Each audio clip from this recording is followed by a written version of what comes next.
اللهم صل وسلم وبارك على سيدنا محمد وعلى اله وصحبه اجمعين. حبايبي عاملين ايه؟ يا رب تكونوا بخير. وحشتوني قوي قوي قوي. طبعا انتوا عارفين الملوخيه طلعت، انا اول مره هعملها. بس طبعا ديت مش الفلاح لسه ما طلعتش، دي السوب كده اللي بتتباع في الوكاله.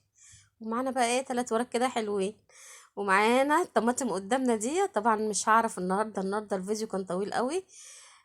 طبعا جايبه عدايتين طماطم، فمش هينفع ان انا هعمل الغدا وهعمل الطماطم. طبعا الطماطم ديت لازم تبات عشان خاطر تعرفي ان انتي تعبيها في الكياس او في البرطمانات كده. فانا النهارده هنزل لكم الغدا بس عشان انتوا هتلاقوا ايه طماطم ايه في الفيديو، يعني زي ما انتوا شايفين كده اهوت. بس انا ايه مش هجيب لكم بقى ايه، يعني اختصرت الغدا بس. وايه هو اللي هنزله النهارده في الفيديو، يعني غدا النهارده بسيط كده. زي ما انتوا شايفينه بقى كده، ملوخية ورزة كده وجميل والوراك بتاعتنا. كنت نفسي ان انا ادخل لكم الطماطم بالمرة، بس كان هيبقى طويل قوي قوي، وهضطر ان انا ايه بات عشان احط لكم الطماطم. طبعا غسلت بقى انا الملوخية زي ما انتوا شايفين كده، وقلت ايه انا هنشرها كده، لان طبعا كان قدامي الطماطم، فقلت لا انا هنشر الملوخية كده اهوت، وبعد كده بقى ايه ابقى اقطفها. لان كان دماغي طبعا ان انا ايه هنزل النهارده ايه في فيديو النهارده الطماطم، فايه خليته لبكره.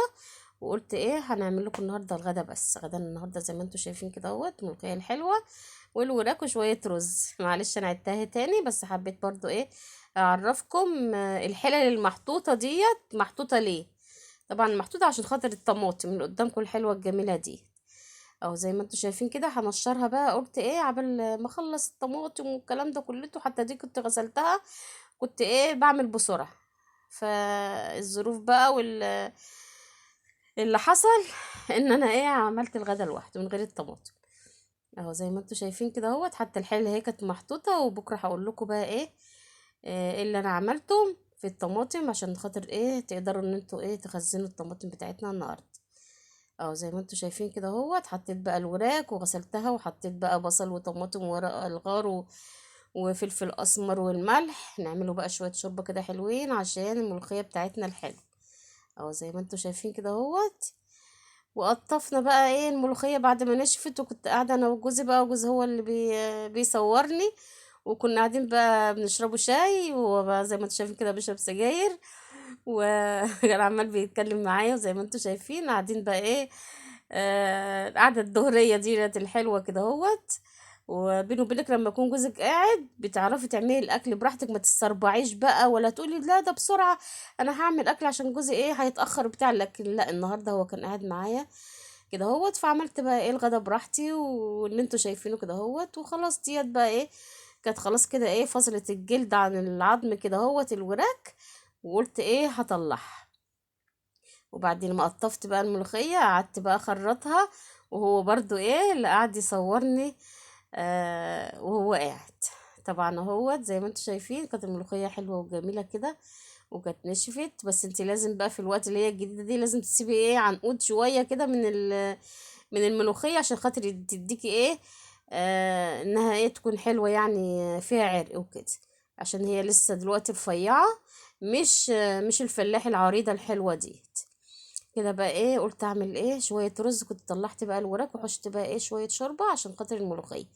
عملت بقى رز ابيض كده اهوت، حطيت السمنة بتاعتنا وساحت، وقلنا ايه هحط بقى ايه اشوح الرز ايه بتاعنا كده اهوت زي ما انتوا شايفين.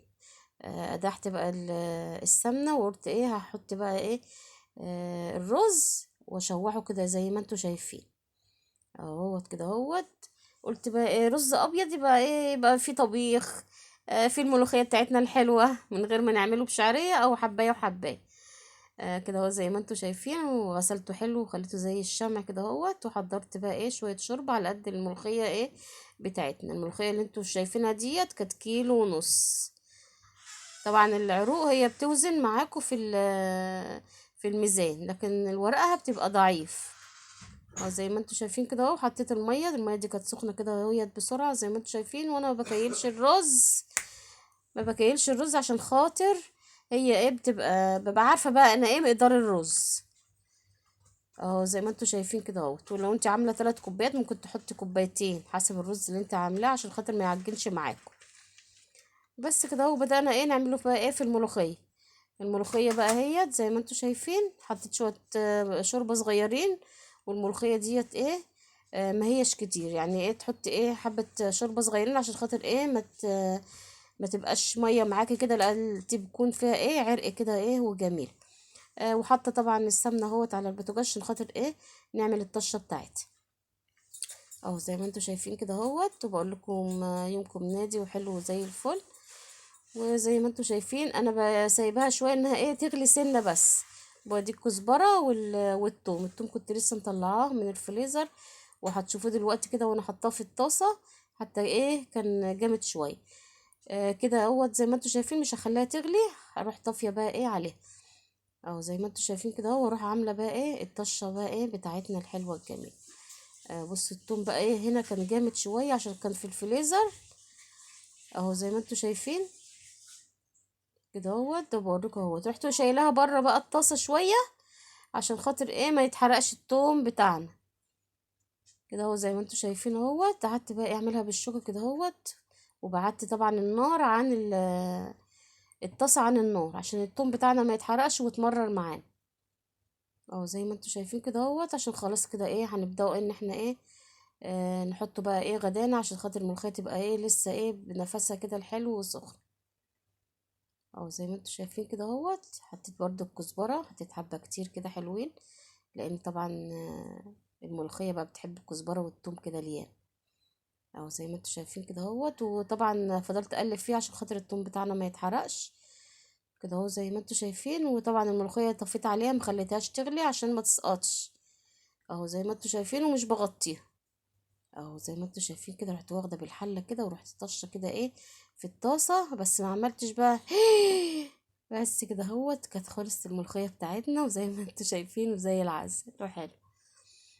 اهو جميله كده اهو ما تخليهاش بقى تغلي تاني بقى خلاص هي كده خلاص. بس بقاش تغلي عشان ما تسقطش منك وسيبيها بقى عريان لحد ما تيجي ايه تاكلي كده اهوت سيبيها عريان. اهي زي الفل وجميله وكان قوامها حلو خالص. ما كانتش خفيفه كده ولا حاجه طول ما انت سايباها عريانه كده ما تسقطش معاكي من تحت.